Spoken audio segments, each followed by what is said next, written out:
Well, interesting comments coming out in the last few days. And no question, this video is going to piss a lot of people off. And I'm not doing it with the intention to get anybody pissed off and hateful at me. There's nothing that I'm doing that I'm going at it from an intention of trying to do anyone any harm. Um, from what I see, it's like we're all like a herd of humanity jumping off the freaking planet to our own freaking deaths, and we can't see it. So if somebody says, hey, might want to look at your own behavior and see why would you want to kill yourself. So, that is going to come across offensive because you don't want to hear the truth. And the truth will set you free.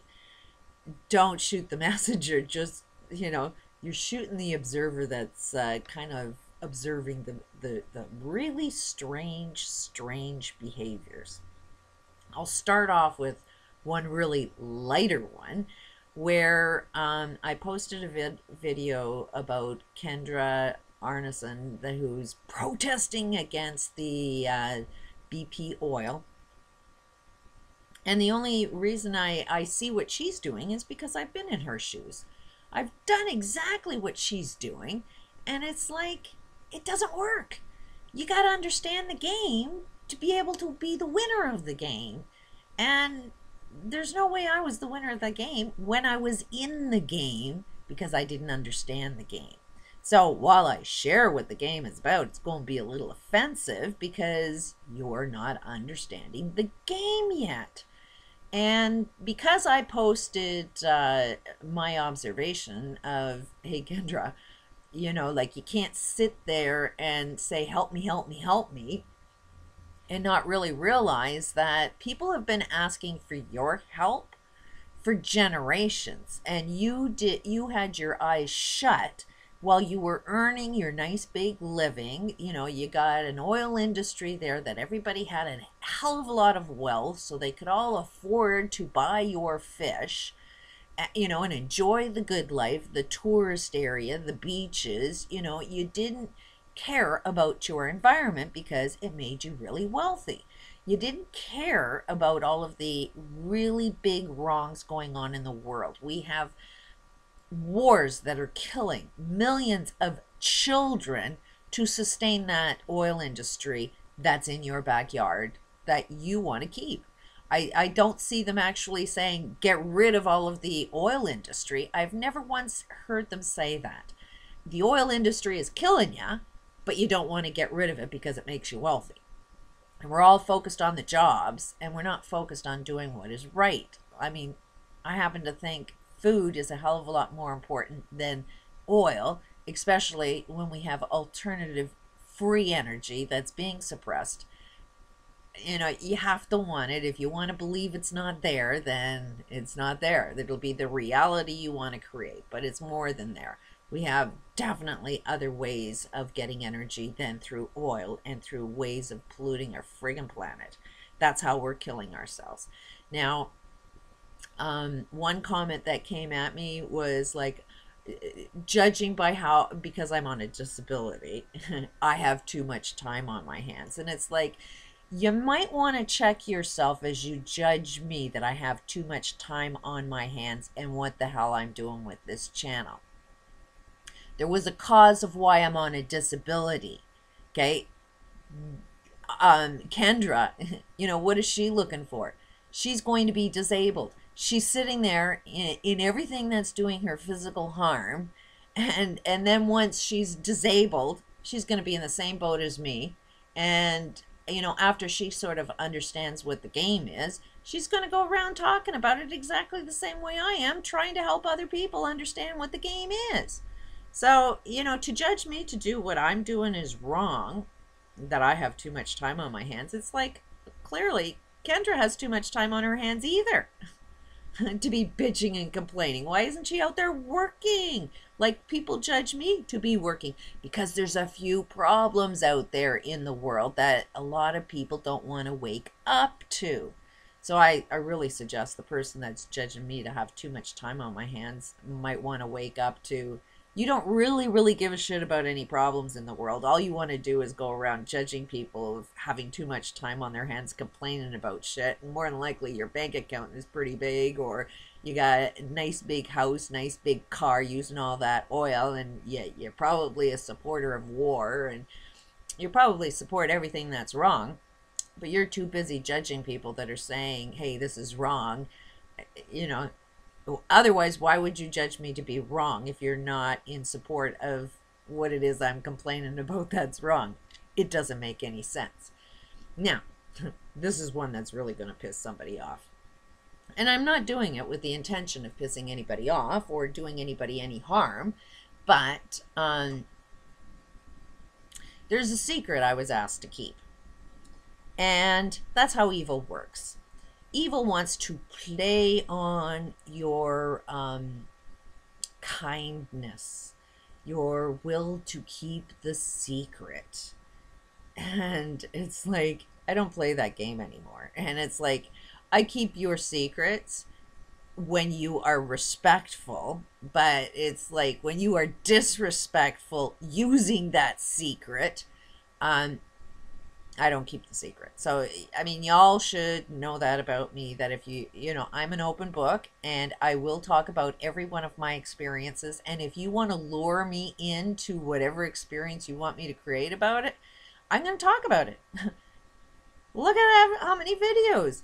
I ain't scared about talking about the experiences I have. And if you want me to keep it a secret, follow through on what you say, and I'll follow through on what I say. But as long as you break your commitment to a friendship and being a nice person, don't expect me to be the only nice person. I will play your game. I will do what your values do and see how you like it. Now, this particular person used the wrong word. And basically, they were judging me, so I judged them. The word that was really offensive to me in that judgment is, they posted on my own channel that I needed therapy, that I was really messed up, and I'm believing in Satan. Key word that pissed me off is that the judgment that I should be getting some therapy, that there's something wrong with me. So let's kind of analyze the observer that's judging me to be needing some therapy. This person goes online and is into online sex, is ashamed of it, doesn't feel good about it, wants to keep it a big dark secret, and you know, it's like this person knows that it's a sin and is going to constantly commit this sin as he believes in a Bible. And the way this game came across is, this person came across really nice and friendly, and he's dealing with a lot of health issues caused by all the sinning that he's doing, that he doesn't want to change, doesn't want to face all the sins that he commits, doesn't want to be ask for forgiveness. In some way thinks he's going to be saved, but it's like, how are you going to be saved by your own rules, that if you are sinning and don't ask for forgiveness and pull away from the sinning act, you won't be saved? So I'm saying this, you know, out of love, that according to your own rules, you will not be saved, because you don't even, you know that it's wrong, you are not asking for forgiveness, and you are not trying to pull yourself away from the bad behavior. And some of the behaviors that were going on is, yeah, they used a nice friendship, that built up the friendship, got me on Skype, and then encouraged me to join their little group to talk about Bibles. And it's like, no, I don't want to, because, you know, I'll definitely start an argument. And they said, oh, no, we're a peaceful group and shit like that. And so anyways, I ended up joining the group of them. And yeah, I totally disagreed with everything they were saying. And as I was voicing my opinion, it was nothing more than a gang of thugs that were just bashing and laughing at me. And yet the words are used that anybody that comes on to their little discussion group that disagrees with them, they call them bashing and thugs. I mean, they're using words that describes their own friggin' behaviors, and they can't see how they behave exactly how they criticize other people. So it's like you're contradicting yourself. And it's like, my God says, forgive them for they know not what they're doing. Because I really do believe even these people don't know what they're doing. Trying to point it out to them, but they don't want to see it. So it's so easy to forgive people for they know not what they're doing, because they seriously don't see their own friggin' actions. They're so busy judging other people that they don't recognize what they're doing is wrong. But apparently, this God that I listen to that says, forgive them for they know not what they're doing, that would be Satan. So it's like, kind of question that one. I mean, just about everything in my belief of being a nice moral person, don't do harm to other people. Apparently that God that directs me into don't do harm to other people is actually Satan. I shared some of my experience. I shared that, I have asked God for answers, and he always shows them to me. I was dealing with a very abusive experience, had a connection with God, had a conversation. While I was in the middle of it, God told me, this is, you have to go through the experience of it, and then when you're done, you'll know exactly what to do. And then as soon as all of that experience was over, all of a sudden I'm being introduced, it's like the universe just attracted me, all of this reasoning and examples of, okay, now I know what to do. So it's like, but that God was Satan, apparently. And because of my experiences, I've dealt with some health issues that I needed to heal, which the medical community says, no, you're going to be disabled, non-productive for the rest of your life. You cannot cure these health problems. Yet I'm finding sciences that have cured just about every health issue on the concept of stop your freaking sinning. If you don't sin, you will get healthy. It's not rocket science. Most of everything that caused my health problems was stress related. So stress is definitely the biggest sin you can commit on human life. and it's like I gotta live in the path of no stress now. And I don't think that is Satan. I truly believe that would come from God.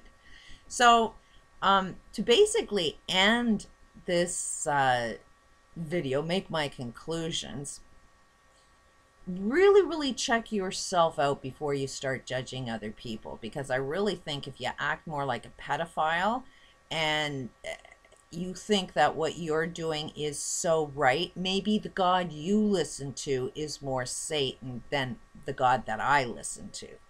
It's like, which God is the real God? And let's see the fruit that comes off our tree. And I ain't seeing any good fruit that comes from most people that believe in Bibles. The concept of all you have to do is ask Jesus for forgiveness. Well, you have to sort of know that you're sinning first, which a good sign of that is look at your friggin' health. If your health is not good, chances are you're sinning in one way, shape, or another, and you don't realize it.